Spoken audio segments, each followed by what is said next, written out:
Bone marrow होता है और इसी बोन मैरो में दो सेल बनती हैं, एक बी सेल और दूसरा टी सेल। तो बी सेल है यहीं पे बनती भी है, यानी ओरिजिन भी यही होती है, यहीं पर मेच्योर भी होती है। इसकी ओरिजिन तो बोन मैरो में होती है और मेच्योरिटी कहां पे होती है? थाइमस में। बेहतरीन लोगों को नमस्कार, सादर प्रणाम। आज इस वीडियो में बात होगी इम्यूनोग्लोबुलिन की। इम्यूनोग्लोबुलिन शरीर की सुरक्षा व्यवस्था को बनाए रखती है ताकि शरीर बेहतर तरीके से काम करता रहे। अब इम्यूनोग्लोबुलिन को अगर देखा जाए तो शॉर्ट टर्म में इसको क्या लिखते हैं? आईजी। आईजी मींस इम्यूनोग्लोबुलिन और इसी को एंटीबॉडी भी बोलते हैं। यानी यूं समझ लीजिए कि ये जो इम्यूनोग्लोबुलिन है इस साइंस का यानी मेडिकल साइंस का टर्म है और जो एंटीबॉडी है वो इंग्लिश वाला टर्म है। यूं समझ लीजिए, या दोनों एक ही चीज है, आप दिमाग में इसको बैठा लीजिए।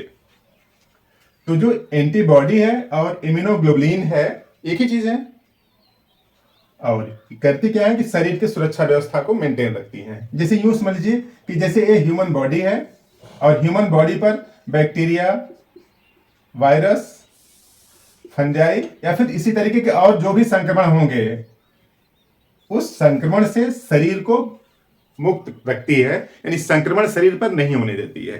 यानी यूं समझिए कि बीमारी से लड़ने के लिए बनी होती हैं इम्यूनोग्लोबुलिन, बीमारी को शरीर में उत्पन्न होने से रोकती हैं। तो ये जो इम्यूनोग्लोबुलिन है बेसिकली होती क्या है? अगर इसको देखा जाए तो देखिए जो हड्डियां होती हैं, जो बड़ी हड्डियां होती हैं, ठीक है, और उनमें पाया जाता है बोन मैरो। यहां पे क्या है? Bone marrow.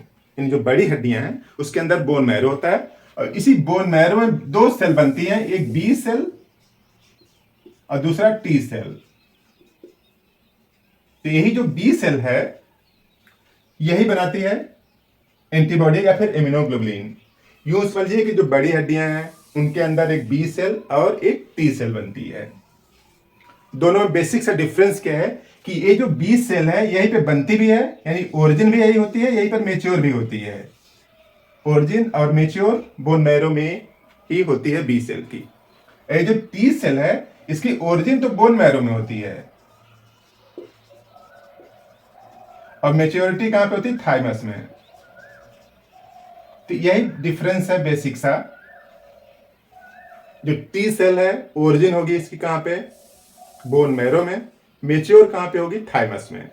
थाइमस कहां पे पाया जाता है? जो हार्ट है उसके ऊपर और जो स्टर्नम है इसके पीछे लिम्फेटिक सिस्टम है।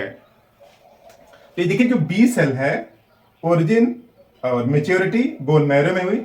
अब यही जो बी सेल है सर्कुलेशन में घूमता रहेगा। और कौन से सर्कुलेशन? ब्लड सर्कुलेशन और लिम्फेटिक सिस्टम में।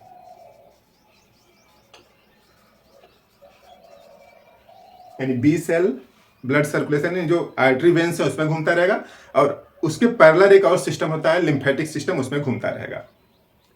ज्यों ही बॉडी के ऊपर कोई संक्रमण होगा और संक्रमण को पहचानेगा कि किस टाइप का संक्रमण हुआ है और उसी संक्रमण के बेसिस पर ये जो आईजी यानी जो एंटीबॉडी है या यूं समझिए कि जो बी सेल है कन्वर्ट हो जाता है 5 टाइप की सेल में। जो 5 टाइप की सेल में कन्वर्ट हो जाती हैं और इस तरह से शरीर की सुरक्षा व्यवस्था को मेंटेन रखती हैं।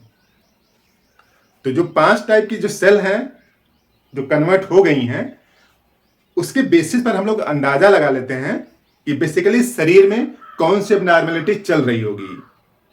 यानी जो आईजी है टोटल 5 टाइप के होते हैं और आईजीई जब बढ़ते हैं तो उसके बेसिस पर अंदाजा हम लोग लगा लेते हैं कि शरीर में किस टाइप का संक्रमण हुआ है। पहला है आईजीजी, सबसे अधिक मात्रा में पाया जाता है, लगभग 75 से 80% और लॉन्ग टर्म इम्यूनिटी प्रदान करता है। और सबसे खास फीचर्स क्या है कि मां के गर्भ से बच्चे में जाकर यानी मां के जो गर्भनाल है उससे क्रॉस करके बच्चे में भी पहुंच जाता है, सुरक्षा प्रदान करता है। और दूसरा है आईजीए और आईजीए बेसिकली श्वसन तंत्र, पाचन तंत्र और मूत्र मार्ग की म्यूकस मेम्ब्रेन पर पाया जाता है। लार, आंसू और स्तन के दूध में मौजूद होता है और बाहरी संक्रमण से बचाता है। और तीसरा है IgM संक्रमण के समय सबसे पहले बनने वाला एंटीबॉडी है। यानी सबसे पहले कौन बनता है? IgM बनता है। मुख्य रूप से रक्त में पाया जाता है, बड़े आकार का होता है और जिससे यह अधिक प्रभावी ढंग से एंटीजन को पकड़ सकता है। यानी जो बाहर से वेस्ट आया है, जो शरीर को नुकसान करता है, बैक्टीरिया, वायरस, फंजाई, उसको बेहतर तरीके से पकड़ सकता है और नष्ट कर देता है। और चौथा कैटेगरी है IgE, यानी जो एलर्जी है। बेसिकली यही सब लोग कराते हैं।